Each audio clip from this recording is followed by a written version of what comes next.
surveillance advertising extensively collects and utilizes user data in order to micro-target advertisements towards them based on their behavioral history, identity, and relationships. It is the primary profit driver for the gatekeeper tech companies. Optimal profit then becomes the product of optimal user engagement. In order to achieve this engagement, these algorithms feed users increasingly extreme recommendations in the form of content as a way of exploiting human negativity bias. By recommending increasingly extreme content, social media companies are amplifying hate and conspiracism. This amplification could have both virtual and real-world consequences. Social media algorithms are unaware of what content is true and what is false, what content reflects virtue versus hate. There are plenty of hateful people on the internet. Algorithms help connect them. According to a 2016 study by Monica Lee, a Facebook researcher and sociologist, 64% of all extremist group joins are due to our recommendation tools, being Facebook in this case.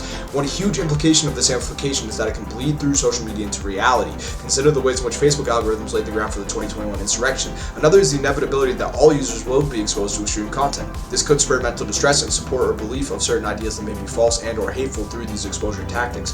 One could argue that banning surveillance advertising would standardize user experience and could harm businesses that rely on this model. However, it would allow users to think for themselves about the way they want to view content, which would likely help to combat the spread of hate and conspiracism on these platforms. Forcing users to select their own content would likely result in an uptick in media literacy and decrease the spread of misinformation, as they would no longer be fed content from one source. Standardizing user experience could spur users to explore smaller media companies, allowing their journalists to stay afloat as an alternative to contributing to a tech CEO's fortune. A 2021 study found that upwards of 40% of children under 13 are active on social media platforms. The chance of them being exposed to extreme content decreases significantly once they have to seek the information out themselves.